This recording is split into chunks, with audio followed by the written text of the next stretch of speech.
Huddle Up Podcast. It is Tuesday, July 30th, 2024. As we record, we are getting closer and closer to the end of our offseason program, an abridged offseason program, but we are back. Yeah, I want to make sure everybody is aware that we'll be back. We'll be live starting on Tuesday night, August the 20th. Make sure you stay tuned to all of our social media over on Facebook and Twitter and TikTok at Huddle Up Podcast, Huddle Up Podcast Inc. on Instagram.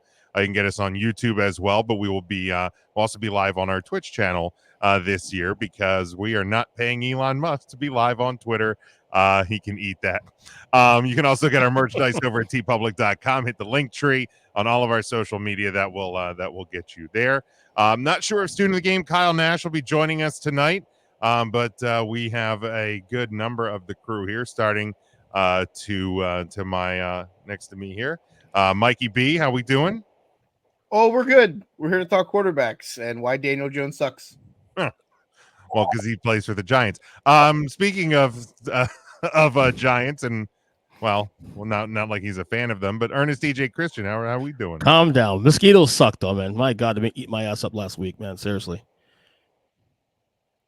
Yeah. Why? I don't even know how to respond to that. Move on. No, I hate mosquitoes, dude. They bit me up like crazy. Yeah, they too much time outside I don't the know pool. why they're eating your ass, but It's yeah. July. Hey, that's a good soundbite. No. Where's our good friend Joe Lopez at when we need him? Oh dear Right? God. And Matt, how we doing? Doing well. I'm ready to break down quarterbacks. Spoiler: Daniel Jones will actually be at number 38 for me. Wow, that high? number. Wait, Good that high, number. though, man? I'm surprised. Before we jump into the quarterback rankings, that's what we'll be doing on this show. We'll go in groups 32 to 21, then we'll go 20 to 11, and then 10 to 1 to close it out. But a little bit of quarterback news over the last couple of weeks since we've last been together. Tua gets a huge contract. Jordan Love gets the biggest quarterback contract as of right now of all time. Which to you guys, which of these deals is riskier / dumber, or are they both equally dumb? Oh, that's easy. Go ahead, Mike. Go ahead. No, good. I'll let you. The bigger risk is Tua because of the health. I mean, Jordan Love. Look, the Jordan Love thing is more so about a sample size. Like if you to think that how he played at the end of the year last year could sustain or he got even better, you locked him at a decent number comparably to what the market will be probably next year and years beyond.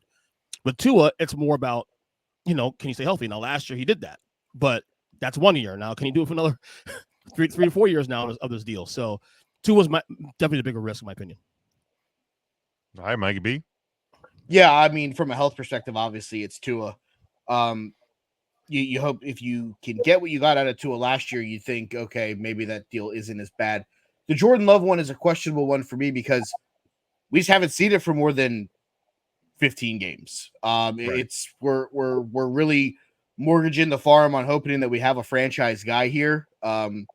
We'll see how it looks coming out of the first couple weeks and go from there. But I think both contracts right now are more question marks than answers when it comes to both guys. Matt. Yeah, I would say 2 for me as well. Also, just because of the length, the one less year on Jordan Love, I think makes that a little less riskier, in my opinion, with the health factored in. I mean, we've seen franchises give a 4-year deal and regret it, like the New York Giants did to their current QB. But it's one that there's light at the end of the tunnel, not too long when it's a shorter deal like that. So that extra year, I think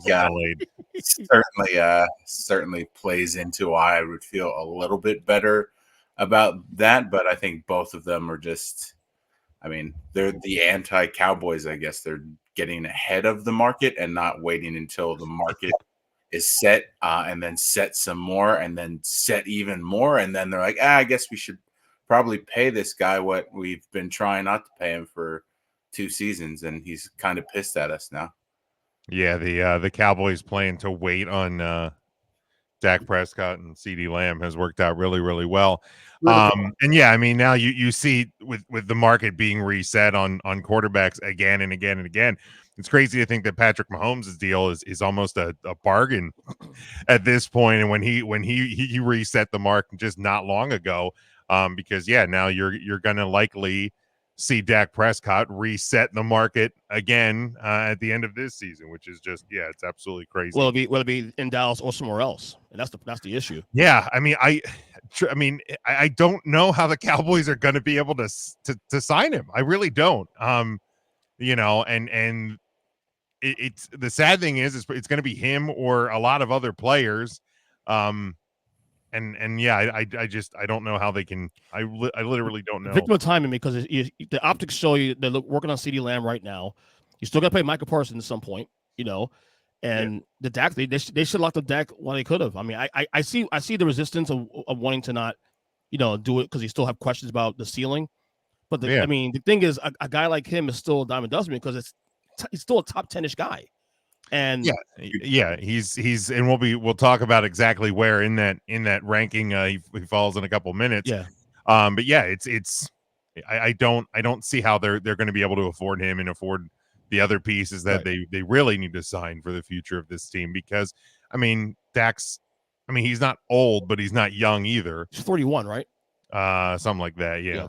And so, but yeah, we'll see that play out as the season goes on. But I agree. I mean, Tua, you know what you have in him when he's healthy. For the Packers, I think it's the fact that, you saw a valuable guy, play for you last year and, get you into the playoffs, get you a couple rounds in. Yeah. And, he was, I guess, reportedly threatening holdout as well. So he kind of, he really kind of, tested their resolve, and he got his money. So in fact, he turned 31 yesterday. So there you go. All right, let's what we'll do here. Can I ask you the panel real quick? Go ahead. I don't know if anybody knows about the DJ Moore extension that got signed today. I just saw that an hour ago. Yeah. Was it 4 for like guaranteed? 115 and like 80 of it's guaranteed? Yeah. How does is this like we have money to spend since Caleb Williams is a rookie, or like that's what they're doing? It's because rookie. This is why they let Justin Fields walk. They can reset everything now.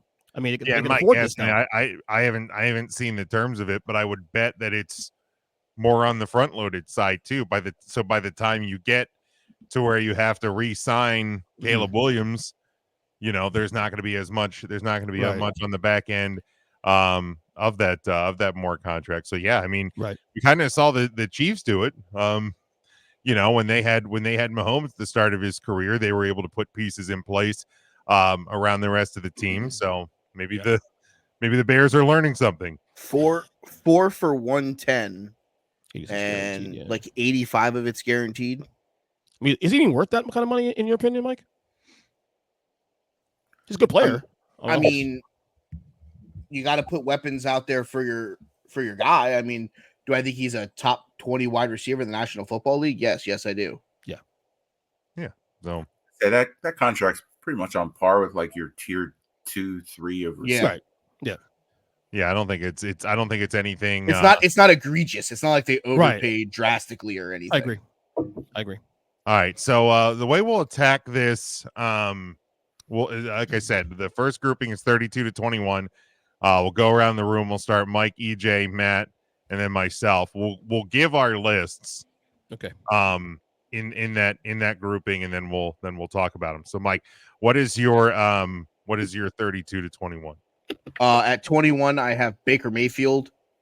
At 22, I have Russell Wilson. 23, I have Gardner Minshew, who I believe is going to be the starter in Vegas Week 1. At 24, I have Caleb Williams. 25, I have Will Levis. 26, I have the guy who I think is starting Week 1 in Washington. That is Jaden Daniels. 27, Sam Darnold. 28, Derek Carr. 29, Jacoby Brissett. 30, Bryce Young. 31, Daniel Jones. 32, Jared Stidham. All right, EJ. All right, I guess I'll go with 21, 32, like you said. So 21, Geno Smith. 22, Caleb Williams. 23, I have the combination of Gardner Minshew and Aiden O'Connell. 24, Deshaun Watson. 25, Daniel Jones. 26, Anthony Richardson. 27, Jaden Daniels. 28, Will Levis. 29, Bryce Young. 30, JJ McCarthy. 31, the combination of Drake May, Jacoby Brissett. And 32, the combination of Bo Nix and Jarrett Stidham. Okay. Matt. Can you come back to me? I have mine ordered a different way. Oh, yeah. So I'll actually work from 32 to 21. Okay. On mine. 32, I have the combination of Brissett and Drake May. 31, I have the Broncos combination of Jared Stidham, Bo Nix. 30, the Giants, Daniel Jones. 29, Panthers, Bryce Young. 28, Titans, Will Levis. 27, Aiden O'Connell, Gardner Minshew and the Raiders. 26, Baker Mayfield and the Buccaneers. 25, Derek Carr and the Saints. 24, Kyler Murray and the Cardinals. 23, Vikings, Sam Darnold, JJ McCarthy. 22, Seahawks, Geno Smith. And 21, Commanders with Mariota / Jaden Daniels. All right. I will go in that order as well. So 32, I had Aiden O'Connell. 31, I had Stidham. 30, I had Marcus Mariota.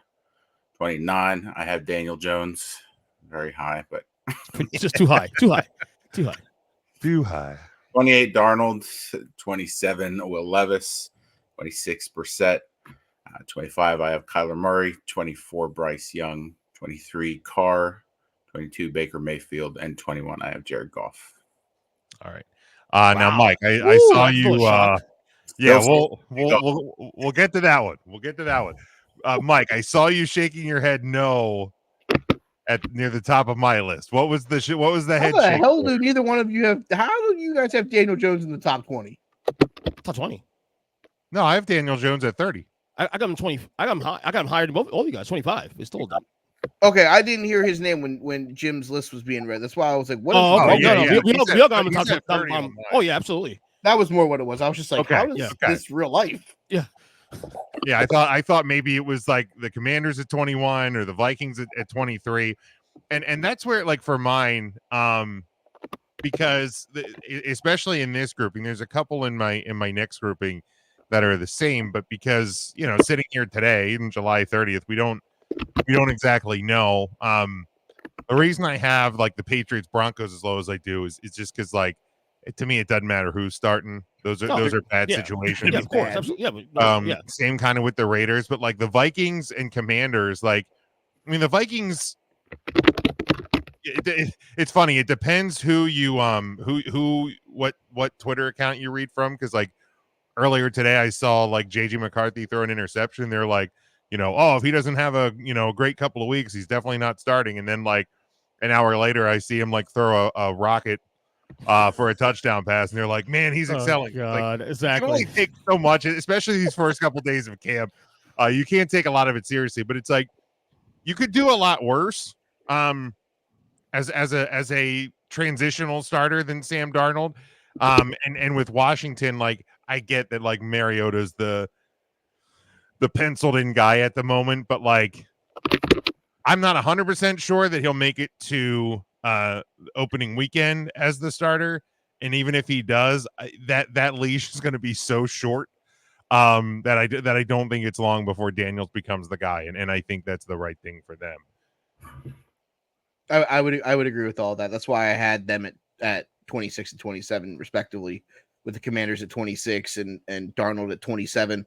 I think Darnold will have a little bit longer of a leash than Mariota if both of them start week one. But yeah, I don't think either one of them finishes the year as the quarterback for those teams. Yeah. Now, Matt, Jared Goff 21. That's a take. That feels low. I'll get to where he's at on the rest of our list. Certainly not in this first grouping. Maybe I'm a little higher on him, and we'll get there. But wow, yeah, if 21 feels very low for Jared Goff. It does, and I agree to that. But we have one season of sample size. We've seen Goff kind of be mediocre. Obviously, I don't think he's one of the worst quarterbacks in the league. He's in the top 60%. Trying to sell this argument. I think Hey, you know what we've seen from Do math. been like he's benefited from the circumstances. And I want to see it a little bit more consistently before I'm ready to move him up. I mean, if we're going to use that argument, how is Brock Purdy in any of our top 20s? I mean, if there isn't a guy who's been the beneficiary of circumstances, Not much I higher. mean, He's not wrong. Right, exactly. I agree with that, Mike. Yeah, my thing with Goff, and obviously I'll get to where he's ranked on mine then, but is yeah, he's not the flashiest guy. He's not, but when I think he had one game last year where he had like 2 turnovers in the first half, and it was like, this is dramatically just an abnormal game for Jared Goff. He's so good at protecting the football. And as a guy who's spent a lot of years with his quarterback not doing that, man, like that's worth its weight in gold in and of itself. Yeah, he had a streak last year. I can't remember what the number was a pretty decent like high number of throws without interception, like 300 passes. Something like that. he's very good at protecting the football and not putting it into a bad spot. Hell, that fantasy team that saw his late season interceptions cost them. Well, that's now we got to the bottom of it. Figured it out. It all makes sense now. There we go. There it is. Now we figured it out. Anything else from anybody's 32 to 21 that stands out as egregious? Like, I think for the most part, sans Jared Goff, I think we pretty much had very similar, if not positions, at least guys in that grouping. I may have been the only one that had Rusty in my bottom 12. Yeah, I didn't have him in mind. No, it's not my bottom 12 either. So that's probably when Kyle goes back and listens to this. What number was he at again for you? Deuce. I have him right behind Baker Mayfield. I mean, not terrible. It's close to mine. So I mean, look, what Russell Wilson can be and what he's been like the last 2 years are very different things. But also, again, we don't know. We don't know what he's going to be in Pittsburgh. That's an unknown. Because here's the thing: could he find what he once was again? Sure. Could he have peaked and we really are seeing just the downward fall of Russell Wilson?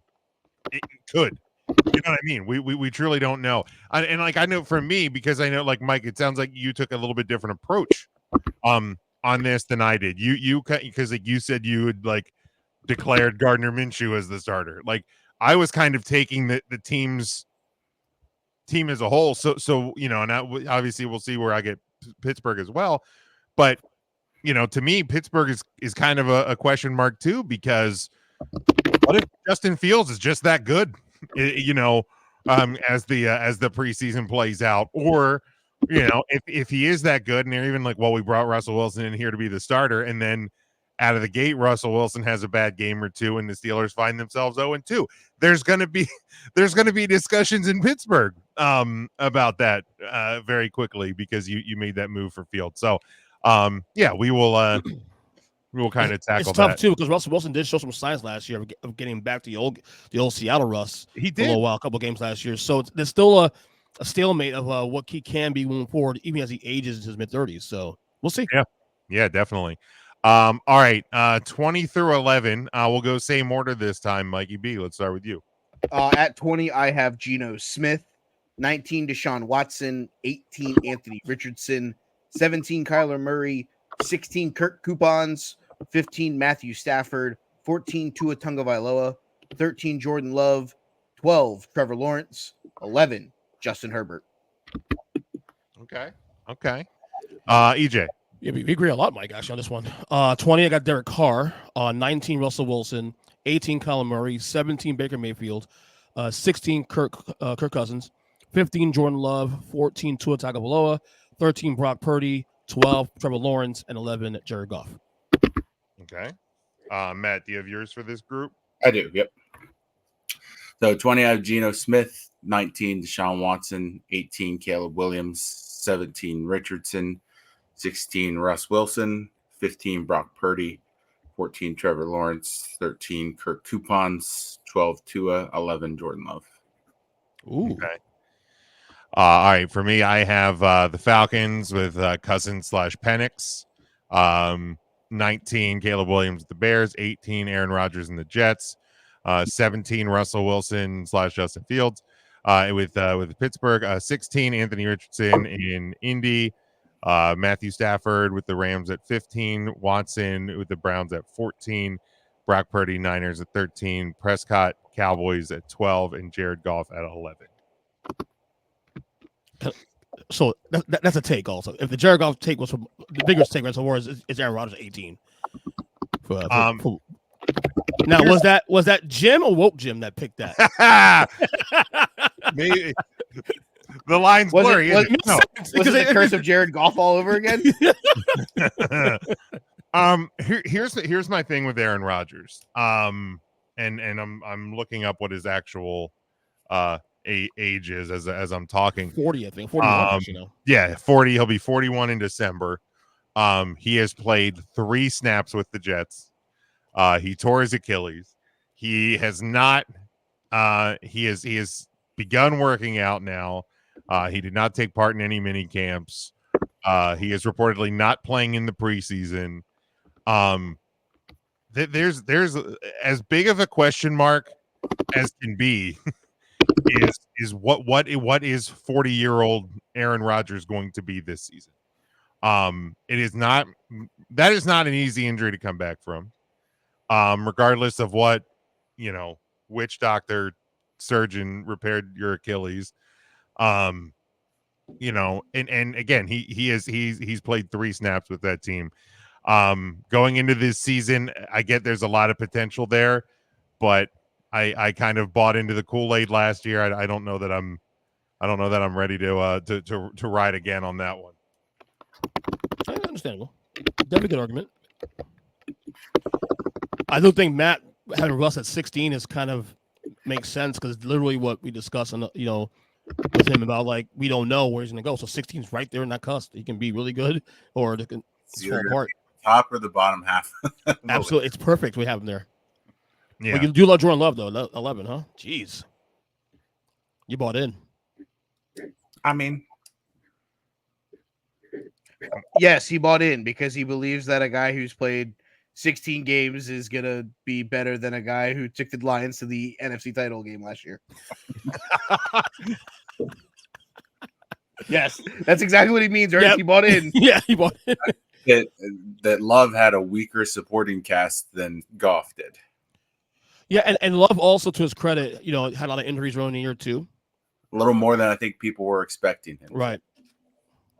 No, yeah, I mean, it's the Jordan Love and I mean, I actually have him higher than any of you. And we'll get to that in our next group. But yeah, he obviously he spent a lot of time as kind of the understudy there. And was seasoned. There's not a lot of teams that when you draft a guy to kind of be the next one in line, there's so many times when we're looking at we saw it with the Colts last year with as quick as Richardson got in, and we're seeing it with the Bears. We're seeing it with probably Washington and potentially Minnesota. And there's so many teams that when you draft a quarterback to be the next guy, they get thrown in usually way too quick. The Packers didn't have to do that. And they were really fortunate that when the guy took over, again, 1 year sample size, but looks to be really, really, really good, and potentially the next franchise quarterback, their 3rd franchise quarterback in a row, in Green Bay. So, yeah, I have no issues with Jordan Love near the top of anybody's middle group. Did we all have Trevor Lawrence in this next group or no? I did not. I have him. Not. Mikey, did you? I had Trevor Lawrence at 12. So did I. Matt? I had him at 14. Yeah, so Trevor he feels underwhelming first 3 years. I know Kyle, if he was here tonight, he'd be like, what the hell are you talking about? But he feels a little underwhelming. And he's right. He should be definitely. I mean, I'm not going to say that it's underwhelming. It's look at the conference that he plays in. For a guy of stature that came in with #1 pick, people were saying this is the best pick since Andrew Luck and all that. I'm not saying his name has been bad. So Mel Kiper got something wrong. I'm so fucking surprised. But I mean, like he's just well-known though. Lead his team back from a huge deficit in a playoff game. So yeah, I mean, you also have to look at the state of that franchise when he came in. Right. I don't even count the first year because Urban Meyer was a complete right. But I anyway, mean, but you think about what he's had to fight through now. I think that he. I mean, again, I have him in my next grouping, and we'll get there. But do I think that he's been, a top 5 quarterback? I do not. But the thing I kind of found, and I don't know if you guys did too, and we can touch on this now or after we reveal the top 10 if you want. But like I felt like the top 4, maybe 5 were fairly easy, and then like this group of like between 6 and 12 or 13.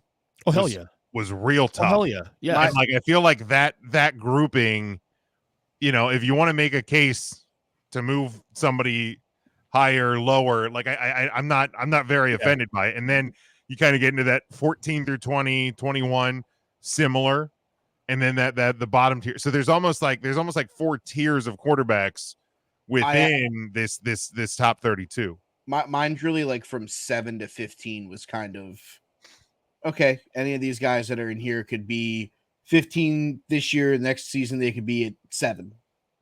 Yeah, I mean, depending on how things shake out.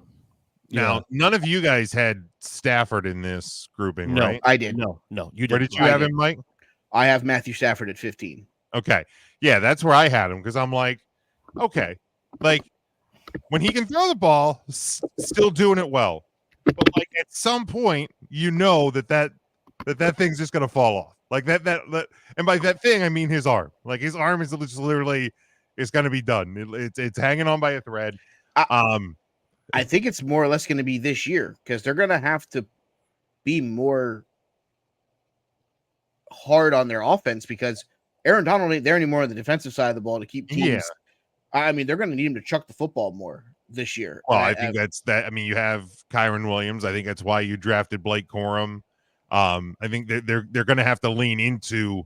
They're going to have to. I mean, yes, they're going to be more offensive reliant than they've been, but I think they're going to have to lean even more into the running game as well. Death, taxes, and Stetson Bennett. Yeah. Yeah. What's the status on him? Is he in camp? I think he's in camp. Okay. He left the team last year, didn't he? Yeah, he had taken like Sean McVay gave him a leave of absence basically to go get himself mentally checked out.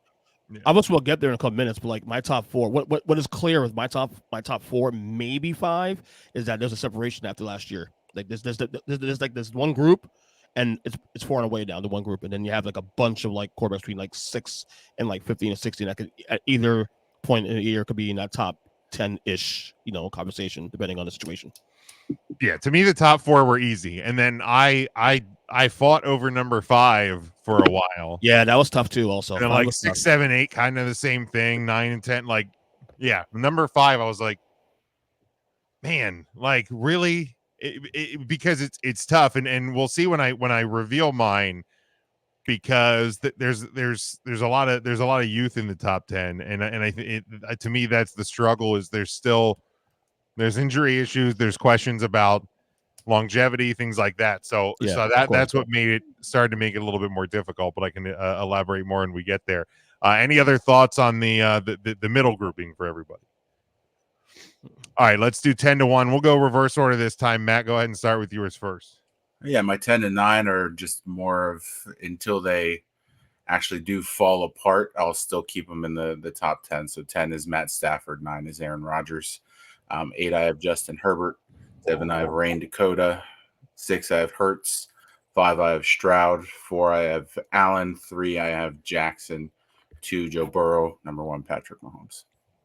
All right, EJ. I'll be honest with you, this was kind of tough actually. At least the 10 through like 6.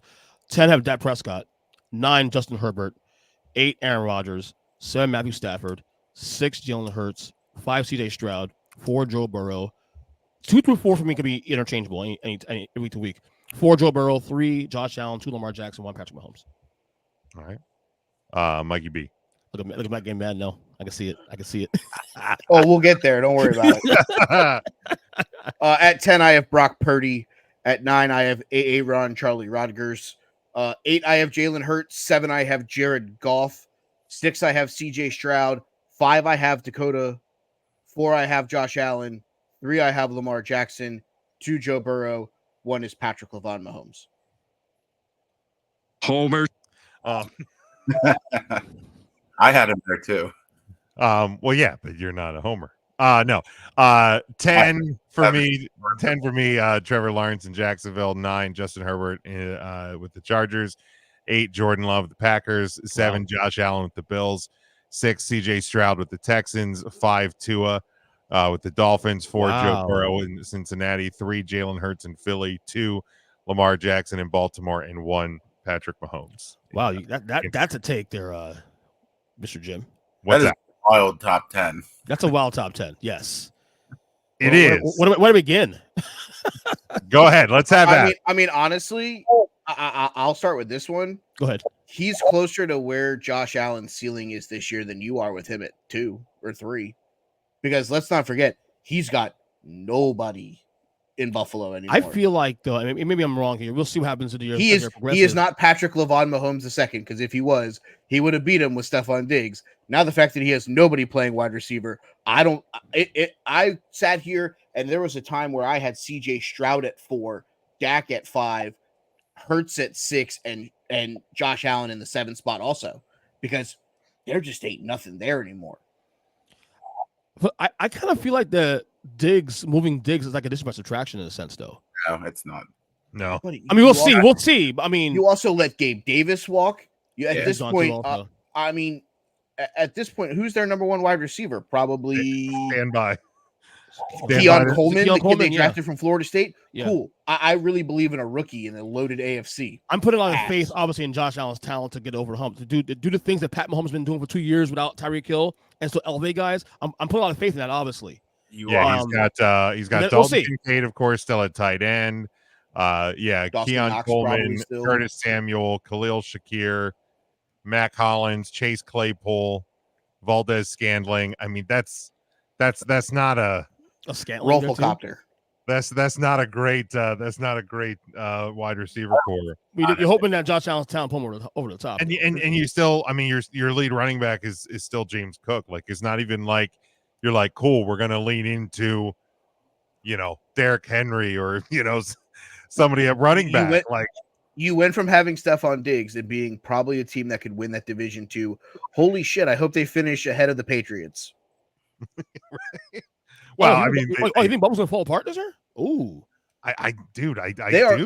They are one Josh Allen hamstring strain away from being 3-14. Oh, they'd be that way even if they had Stephon Diggs as a receiver on the team. If Josh Allen's gone, he could steal a couple games. I think you're also going to see Allen lean a little bit more on his running than anything. Yeah. Which could be a problem. Which could be a problem too. Also, that to your point could still be a problem for him long term.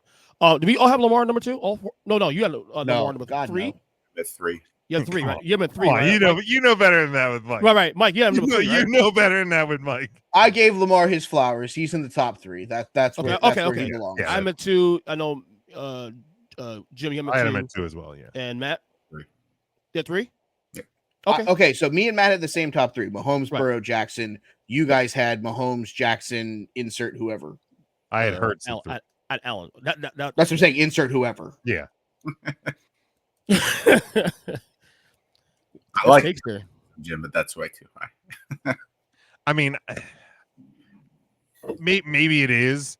I think the thing with Hurts is I had him. I think if I remember right, I mean, I had him as the number 1 in the NFC last year. We did a little bit differently last summer. And I think the hard part for me about where exactly I put him, because I mean, at absolute worst, to me, he's 5. I think for me, and I get they've both kind of had a little bit of injury issue, but I think Burrow's had more, and that's probably the only reason I put him below. Hurts on mine, obviously. My number 5 is Tua. Nobody's had more injury concerns or issues than Tua has. But I look at what the Eagles are, and I look at what they bring in to this season, and I think the collapse had more to do with not Hurts than it did with Hurts last year. So right. like I'm trying not to penalize him for the other factors in the room. If I'm looking it's at easy the quality of the player. It's easy to penalize Hurts because of the last year was a kind of a down year in some respects, but he was also injured too. Also, but I also had him last year number 6, so one spot down is not going to hurt. You know what I'm saying? My top NFC quarterback, but I have 5 AFC quarterbacks ahead of him. And the only reason I think I have Stafford ahead of him is because Stafford actually proved last year he stayed healthy last year. So that's fair. Yeah. Until his shoulder falls off. Well, we'll see. It's week to week, right? With that guy. Yeah, exactly. Yeah, and like I said, putting there's a lot of youth, and I think that's where in that 5 to 10 grouping for me was challenging because, like, I mean, Stroud, small sample size, Jordan Love, small sample size, but they looked really good in that small sample. And for real. with another year under them, now getting the Bills' loss is CJ Stroud's gain. Yeah. This year. So like it's hard for me to not think he's gonna have no doubt better year this year than he did last year. Small sample is fine, but like here's the thing: when you're special, first year in, like Pat Mahomes, we knew from year one, best quarterback in the league. We knew right off the bat, best quarterback in the league. Yeah, he's pretty good, that Mahomes guy. Mike, what happened? I can't wait for his security blanket to fucking retire, and then whenever he's like 9-8, and everyone can be like, "Oh, he's a great quarterback. He's not the GOAT anymore." I mean, Kelsey. I mean, at this point, cool. He does things that other people can also do, like run around and make a crazy throw. I saw Brett Favre do it for like 20 years. I watched Joe Montana. I've seen Andrew Luck do it, and Andrew Luck retired because he had CTE 3 games into his career because of all the running around he was doing. I mean, at the end of the day, is Patrick Mahomes the best quarterback in the National Football League right now? Yes, absolutely. That's easy to tell. But I think the gap isn't as far as people are making it out to be. I think maybe I'm wrong here. Are you saying that people overrate him a little bit? I know, because okay, he is the best quarterback in the National Football League. Right. But there are people that are putting him on this scale where it's like he is at a 35 and the next closest quarterback's at like a 15. I don't think it's that far apart. Okay, so you're saying it's not that he's overrated, it's that there are other guys who are maybe closer to where he's at. Being disrespected. That's fair. Kudos to Patrick for being as great as he has been. Let's not. I'll give the devil his due, but I'll also look up and say there's only one person that's gone into Arrowhead and beat him in an AFC title game. Lamar has 2 MVPs. I mean, at the end of the day, and he did it with no weapons. I think there are guys that are closer to him today than anybody wants to think about, because all they want to think about is, well, he's on that trajectory to beat Tom Brady's Super Bowl title record. Yeah, and he could also not play in another Super Bowl the rest of his career and still be one of the best quarterbacks in football history. I just think it's so impressive because, he's made it to the Final Four every year as a starter. And it's in this league to do that, it's tough. I mean, to do that every single year to make your bottom as your Final Four, that's pretty impressive shit. Oh, 100%. Sure. But he also can go 6-0 in his division and not have to start half of those games. Same with Brady. I mean, get Brady his flowers for the same reason too. Brady, AFC East was shit when was Brady's prime. So it's the same argument. I don't think you're wrong necessarily saying the gap is a lot closer than should be. I think it's something to be said about that. I think what's hurt the argument now a little bit, I think going to this year, is that Joe Burrow was the guy who was saying for last year or two that was closing the gap. And I think Joe Burrow's injuries last couple of years is kind of sort of, okay, let's wait and see a little bit more, because of the injuries. We know Joe Burrow's great, obviously. We know he's a fantastic quarterback, but the injuries, he's kind of falling a little more on that Lamar Jackson thing now. We're like, yeah, stay healthy first now, going forward, and then we can judge you going forward. But I mean, Patrick Mahomes, he loses the best receiver, 2 years ago, and he goes back to back in titles. I mean, The guy's fucking amazing. Nothing more you can say. I know it's annoying. I get it. It's annoying as shit. I mean, and I think that to Mike's point though too is the Chiefs have been a very smart organization because, I mean, yes, you have Travis Kelce, but you also, you have had, up until last year, you had the fastest receiver on the planet. But also you have a really good offensive line. You have a really good defense. You have, one of the best coaches of all time. Up until last year, you had, a phenomenal offensive coordinator. So like, yeah, while, obviously nobody's going to discredit Patrick Mahomes and who he is and how good that he is. The Chiefs have also been a really, really great organization around him because, looking at the Ravens depth chart, I mean, we've talked for how many years about him not having any weapons, and this year, like, all he has, and granted, it's a definite upgrade to that position, but like, you have Derrick Henry, cool. You also have, like, towards the end of his career, Derrick Henry, has been hurt a couple of times. Derrick Henry, so like, while it sounds spectacular, you also still haven't really added any degree of weapon to that offense. And one of the guys that, especially down the end of the line last year, Odell Beckham Jr., is no longer even there anymore. So like, what does Lamar Jackson have?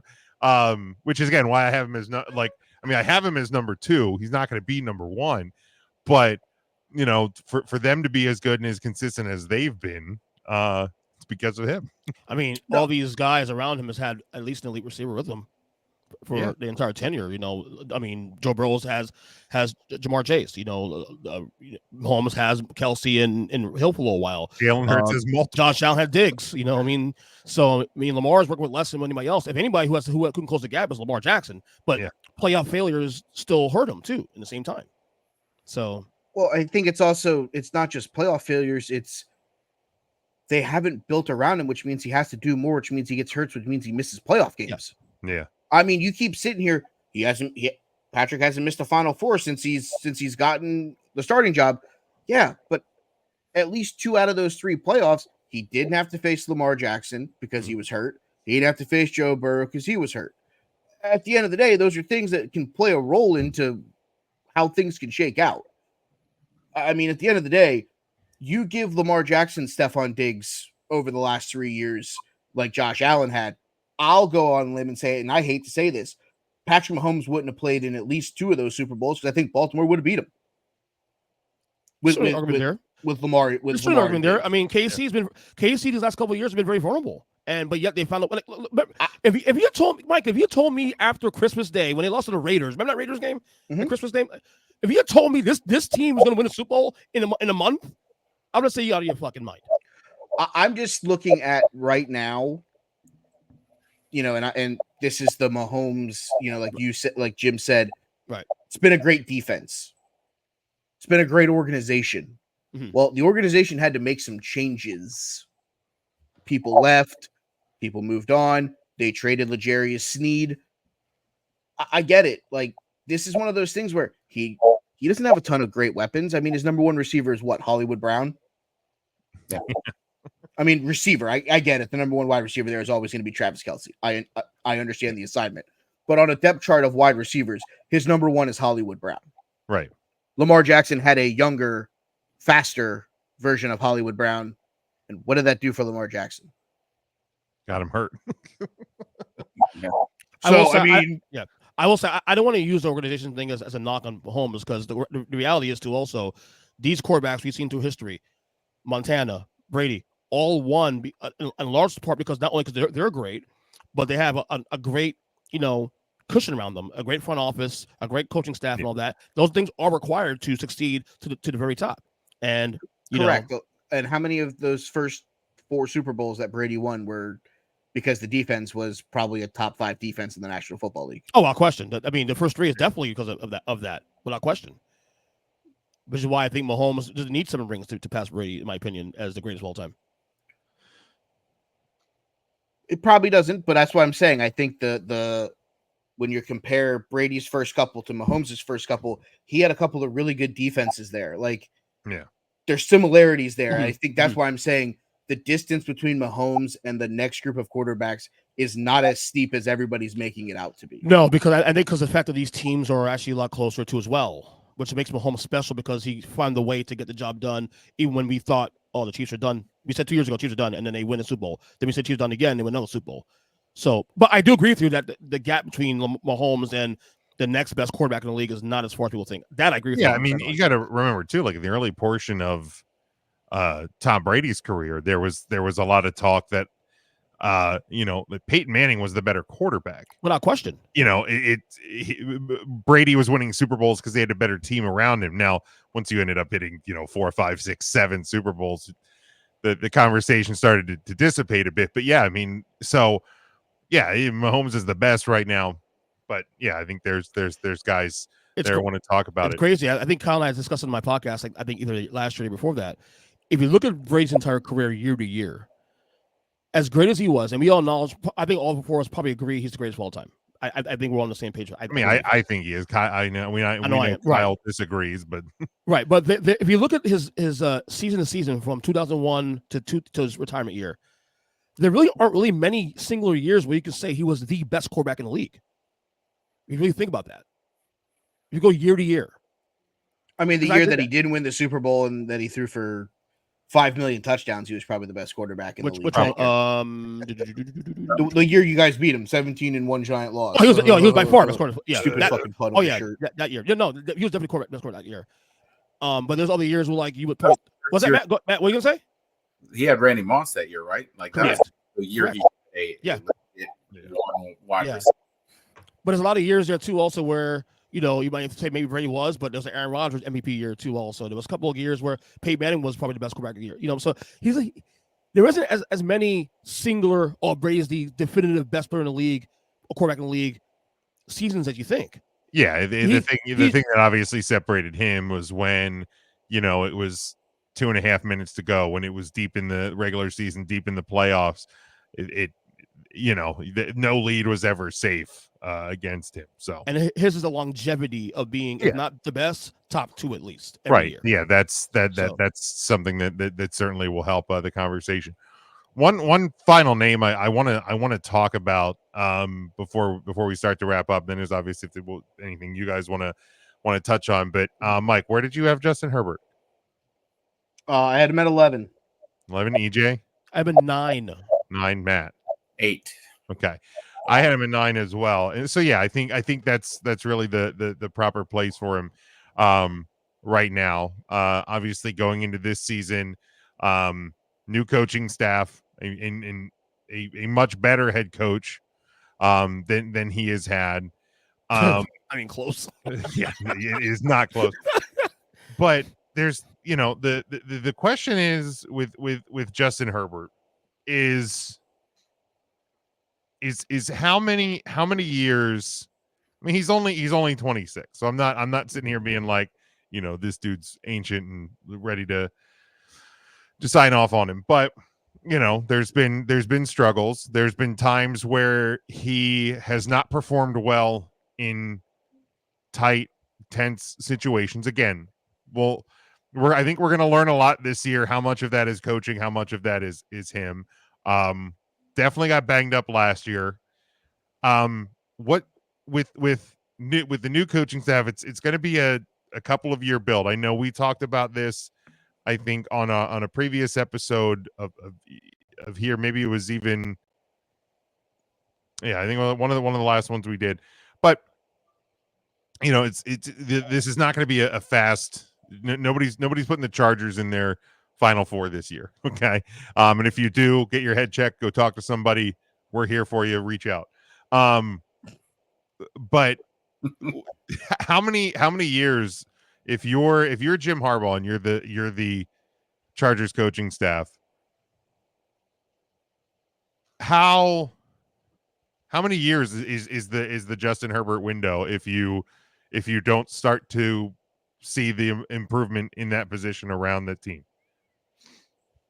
2. I mean, how fast Yeah. How fast are you going to rebuild the offense around him? Their issue is more so contractual stuff. They have a lot of salary That's what cap I'm issues. saying. I feel at this point, you trade Khalil Mack, trade Joey Bosa, blow the whole thing up so that you can go out and spend money on weapons to build around him. Because right now, you're running out of wide receiver room that was like Quentin Johnston, DJ Chark. I don't even know who else is there. Their tight ends are kind of mid. I mean, it really feels like I almost am. If you're Jim Harbaugh, do you trade him? But Herbert, Do you trade Herbert? I think he's just too talented to not to. I think after this year, if you're not seeing what you need to him, I mean, we have tape now on Justin Herbert. Like, he's got to prove something this year. I get that. I'm just saying, if you're gonna blow it up and get the draft picks and just rebuild it the way you want. So he is signed through 2029. The Chargers would have an out after 2028. Basically, it looks like 2029 is It'll be an a option while. year. It'll be a while.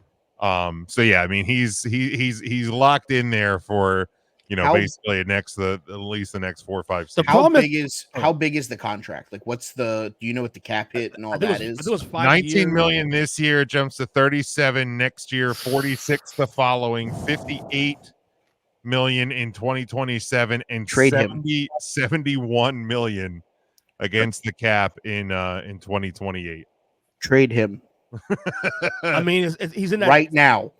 If you're gonna trade him, you might as well do it now. Don't wait till later on. Obviously, correct. Yeah, if you don't trade him this year, the problem with that though is that we all acknowledge that he's a very good quarterback, physically gifted, of course. It is hard to sell on just punting on a guy like him who has the upside to be a top 3 guy in the league just in this year. Like, it wouldn't surprise me just because of how good Jim Harbaugh is as a coach that this team's in the playoffs this year. Buddy, go look at that roster. I'm not going to pick him.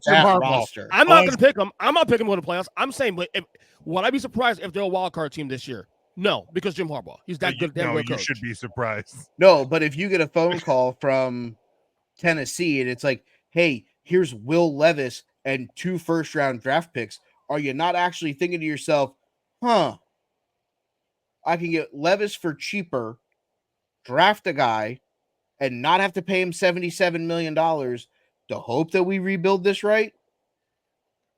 That's what you're saying. I mean, all I'm saying is DJ Chark, Josh Palmer, and Lad McConkey are not the trio that's going to lead you to the Quentin Johnston.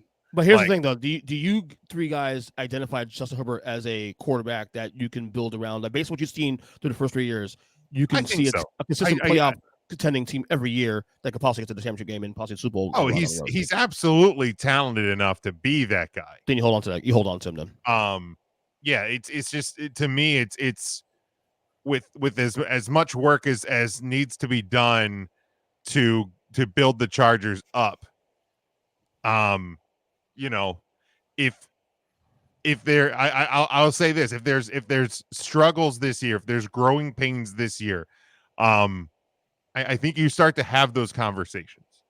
He wasn't he wasn't the problem. I mean, he wasn't on this show for 2 or 3 years. We've all said it. I mean, I made it a theme now on this show about how bad Brandon Staley was the coach.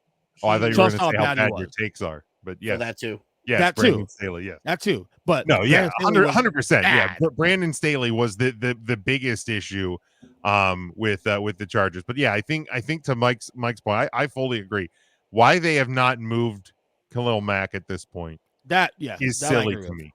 Yeah, like he's not going to get a Super Bowl with the Chargers in the remainder of his career.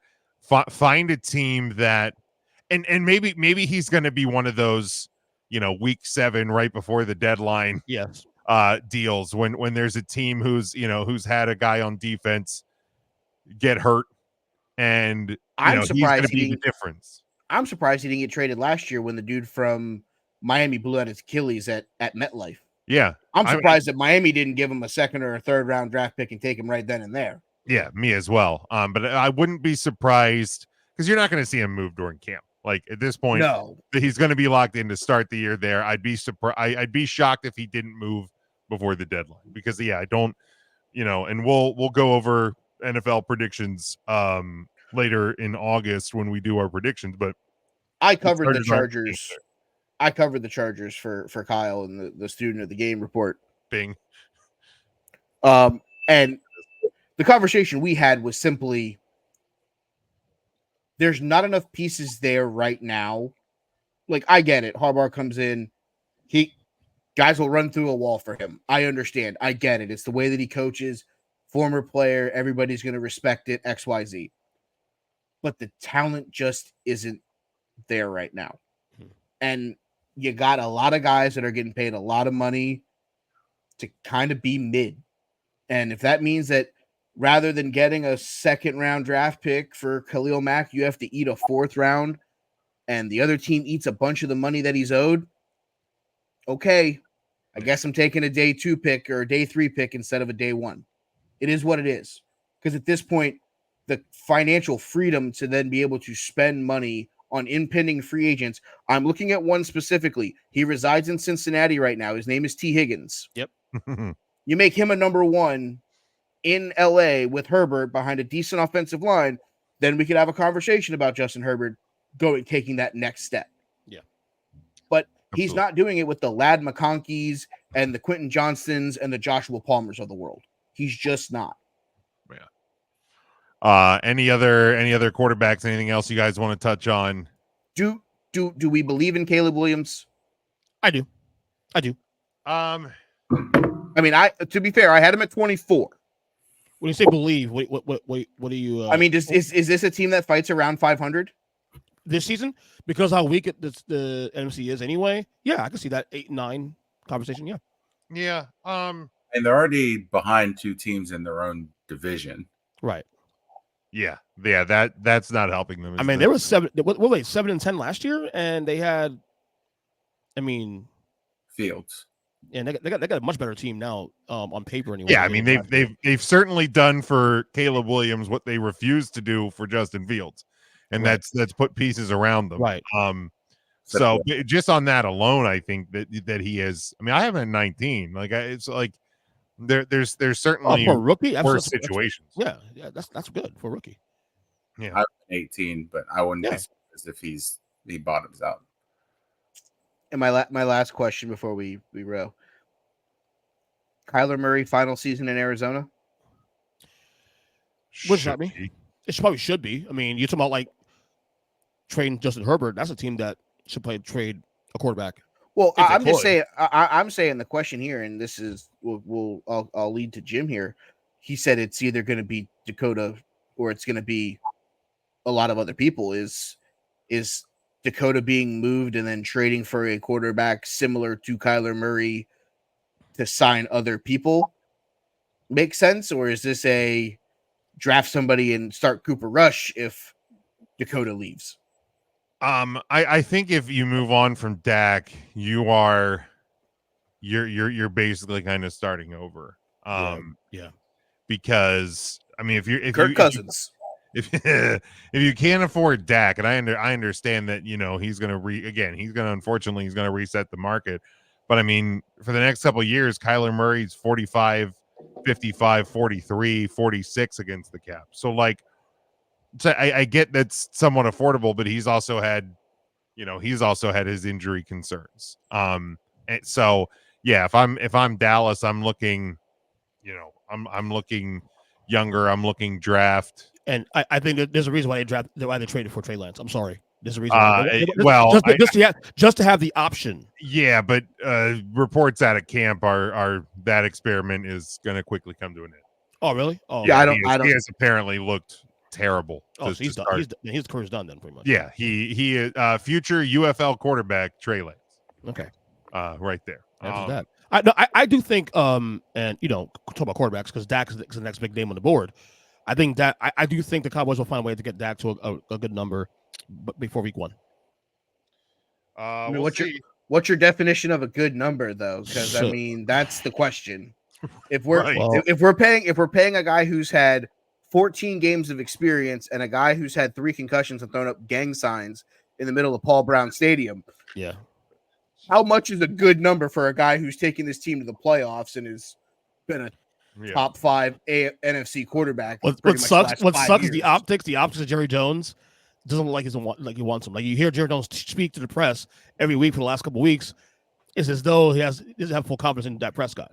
Or is it because Jerry knows that if he signs Dak, he's going to lose probably half of the rest of the team because of the financial burden, right? And they're going to be 8-9 for the next 4 years. Your bigger problem is needing to get CeeDee Lamb, who still hasn't reported to camp. They shouldn't even be worried about Dak Prescott at this point. Nope. You're signing guys from the UFL because you have no other options at wide receiver right now. Michael Thomas is still out there with his bum ass foot. You want him? No, I'm good. Call me in week 12 to see how bad. I'm gonna tell you right now. I would have traded T. Higgins and signed Michael Thomas and been like, "Oh, cool, a 2nd round draft pick." Instead, here we are going, man, is that guy going to sign the franchise tender? It's like, oh shit. All right, we'll wrap it there. Let's go around the room. Matt, tell the people where they can follow you. You can follow me across all platforms. It's at Teaching to the Choir. You can hear me on Tuesdays and Thursdays on the 3CT podcast. EJ. Thursday podcast for all podcast catchers on Twitter /X at EJ7. And that's all I got. Mikey B. You can follow me on Twitter because I refuse to call it X. Fuck you, Elon Musk. At They Call Me Burn. You can follow myself and Jim's wrestling show at Take the Number 3 Wrestling. You can listen to us talk wrestling on that. You can listen to me talk about South Florida baseball, sunny days, and double plays. Coming up soon, we're going to relaunch the FKC Fantasy Hour. Myself, Ryan, and Craig coming back for another year of fantasy football talk. That'll be right here on the Huddle Up feed. But other than that, that's all I got. You can follow me at Big Jim Sports, but more importantly, make sure you are following along with the show at Huddle Up Podcast on Facebook, on Twitter, on YouTube, on TikTok. We are at Huddle Up Podcast Inc. on Instagram. Make sure you are subscribed to our YouTube channel as well as our Twitch channel. That's where we're going to be broadcasting starting Tuesday night, August the 20th, all through the football season. Get your merchandise over at tpublic.com. And then, of course, you can subscribe to our YouTube channel. Hit us on all podcast platforms as well. Until next time, stay safe, stay smart, and as always, go for the win.